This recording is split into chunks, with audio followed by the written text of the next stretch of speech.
Hello, my name is Nigel Griffiths. I work in the Advanced Technology Centre in the UK, which is part of IBM Europe. In this Back to Power Basics collection of movies, this one starts off with the introduction to power systems, and in particular we're going to look at logical partitions and virtualization. In later movies we'll go into more details of each of the subjects introduced here. First I'd like to show you this graph that's taken 12 years to actually create.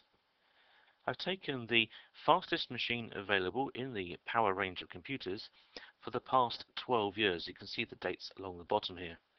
And I've plotted against that the relative performance number, the RPerf number, to give us an impression of how much faster these machines actually are. And here we have the winning machines for each of those years. We start off with the S70, which is an RPerf of 2. Now that looks pitifully small on this graph, but it was actually a very fast computer in its day.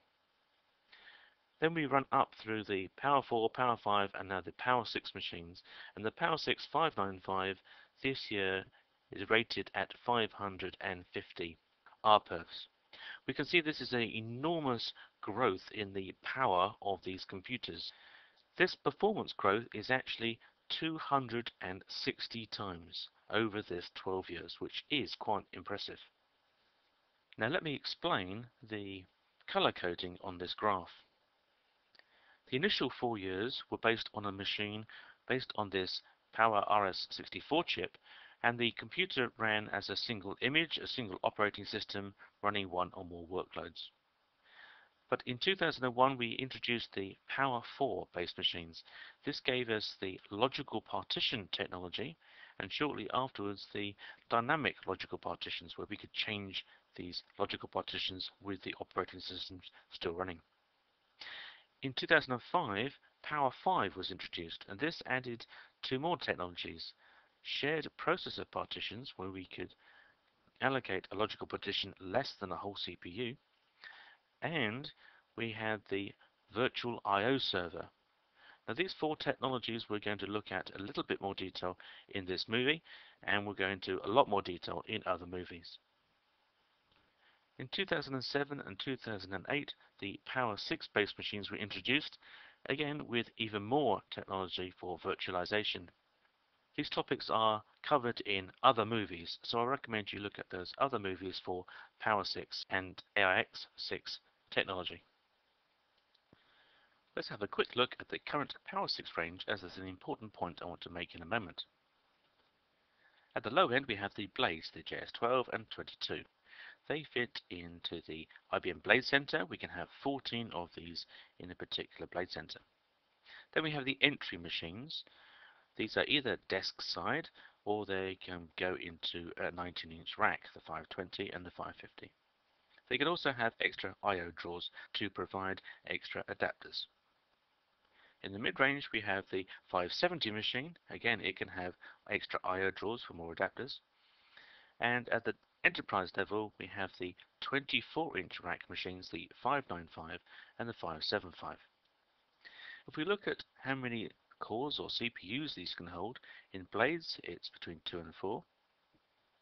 In the entry machines it's up to 4 and up to 8. For the mid-range we have 4 to 16. The 570 comes in a 4U unit, and you can even add extra units to increase the power of the machine. The 595 then is a Top Gun machine, and we saw the performance rating of that machine on the earlier graph. The 575 is a machine that's used for high performance computing. It allows us to have 14 of these in a single 24-inch rack. That gets us up to 448 cores in a single rack. All of these machines will run the operating systems AIX, IBM I, and Linux for power. We can dedicate the whole machine to a particular operating system, or we can have any mix and match of these operating systems on the same machine.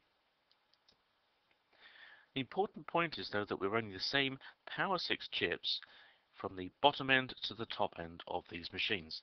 So they are 100% binary compatible. It is, after all, the same processor running the instructions.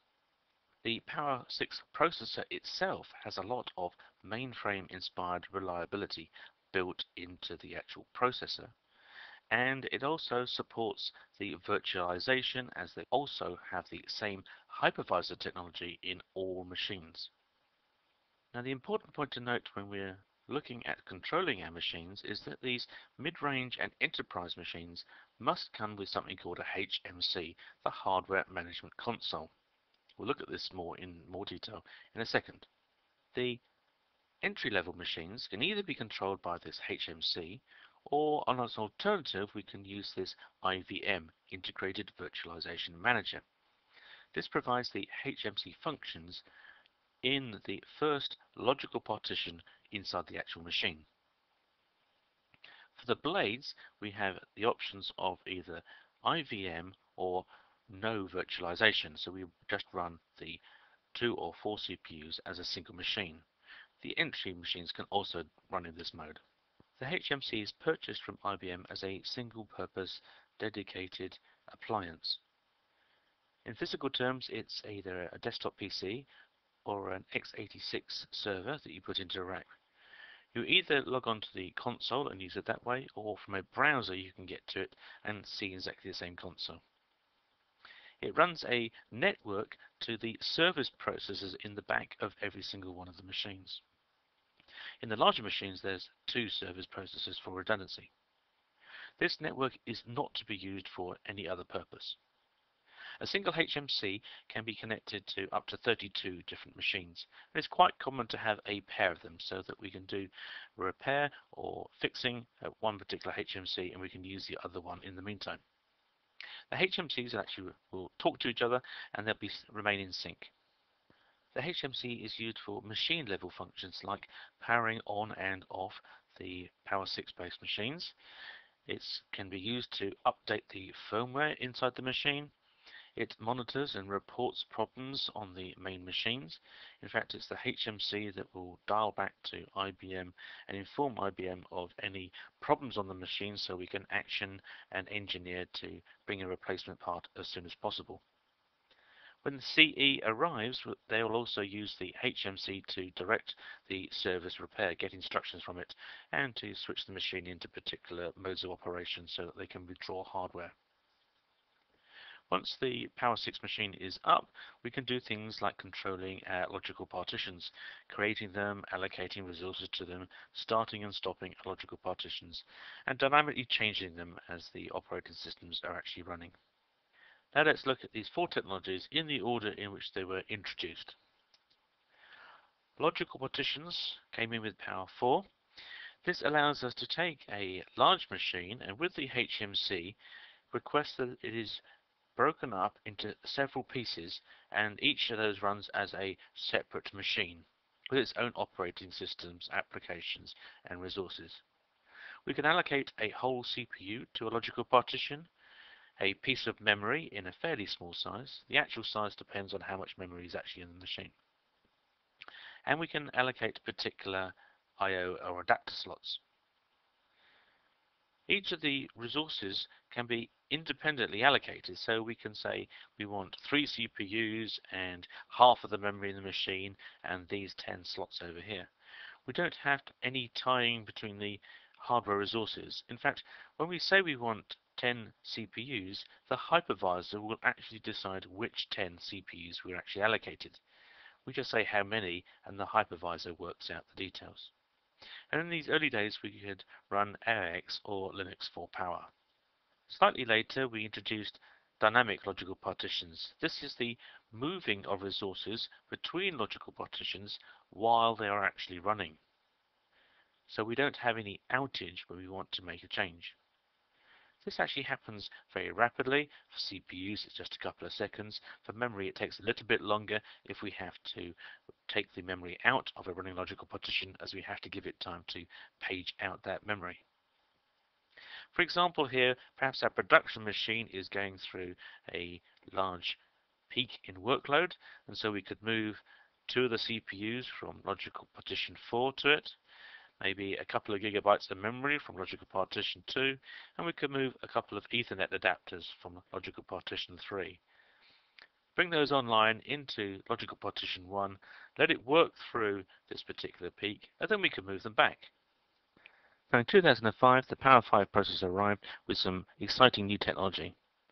We can still use CPUs in a dedicated mode inside logical partitions, but we have a new shared processor pool feature. Here we can allocate processor time for a logical partition, but in fractions of a CPU. When we allocate this time, it is a guaranteed entitlement of that logical partition, and nothing that the other logical partitions can do can stop them getting that entitlement. If, however, a logical partition doesn't use all its allocated CPU time, it yields the processor back to the pool. When a logical partition is busy, it can then ask for those CPU cycles that are not being consumed by other logical partitions and get a good performance boost. The hypervisor is actually actively involved with this, giving the CPU time on demand, and it does this every few milliseconds. There are some other things like capped and uncapped high and low weights and virtual CPU number that we'll look into in later movies. Now you might worry that if a CPU is running multiple logical partitions, that there could be some security issues here. But no, this has been very carefully thought out, and we've actually achieved the CAP EAL4 Plus certification running in this mode, so it is still a very highly secure environment. Also with Power 5, we have this concept of a virtual I/O server.